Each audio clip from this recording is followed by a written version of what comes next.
L'Hebdo africain, notre rendez-vous hebdomadaire en partenariat avec le Timbuktu Institute. Chaque mercredi, nous recevons des experts sur les questions stratégiques pour le continent africain. Enjeu des législatives françaises. Quelle lecture africaine? C'est l'objet de notre décryptage aujourd'hui. Et pour cela, nous sommes en direct avec Dr Bakary Samb, directeur régional du Timbuktu Institute. Bonjour Dr Bakary Samb et merci d'être avec nous. Bonjour et merci de votre invitation.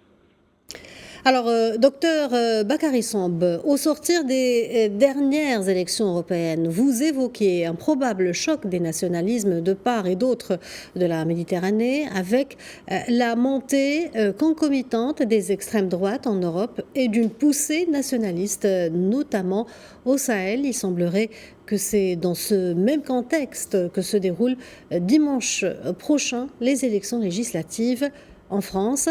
Alors, quels enjeux pour les rapports entre Paris et ses partenaires africains? Oui, quand on observe la scène politique française avec cette montée inouïe de l'extrême droite, on connaissait les développements du Front National, autant Jean-Marie Le Pen, autant de Marine Le Pen aussi, mais aujourd'hui avec ce phénomène Jordan Bardella qui cristallise les votes populaires au détriment d'une gauche traditionnelle.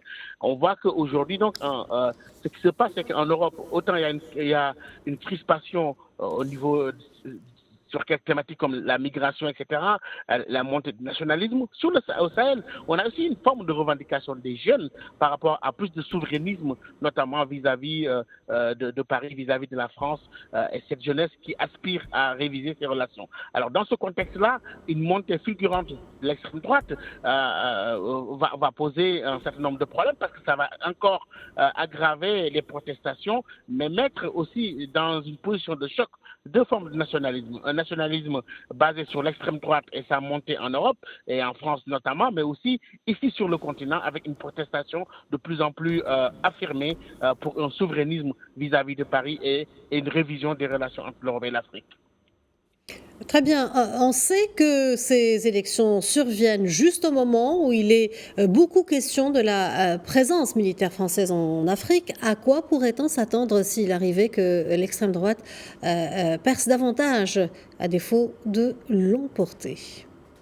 Oui, au sortir des européennes, la dissolution de l'Assemblée nationale par Emmanuel Macron et la convocation de ces élections coïncident à un moment où il y avait de fortes protestations contre la présence française. On a vu ce qui s'est passé au Niger, au Mali et au Burkina Faso. Et c'était au moment où, d'ailleurs, sur le continent, on attendait l'arrivée de l'émissaire spécial du président Macron, Jean-Marie Bockel, pour parler de ces questions avec les gouvernements africains.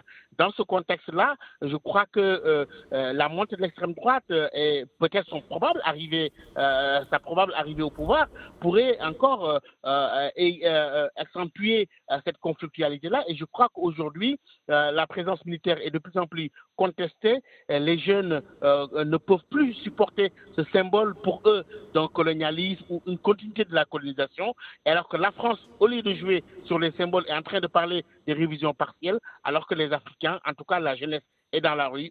Ils attendent une véritable rupture et un départ de ces forces qui, à mon avis, fait partie de ces symboles qu'ils considèrent comme étant des symboles du colonialisme, de même que le franc CFA et d'autres aspects que cette jeunesse-là, qui est née après l'indépendance, voudrait voir changer. Docteur Bakary Samb, nous arrivons à la fin de cette rubrique. Je vous remercie d'avoir répondu à nos questions. Merci à vous. Merci.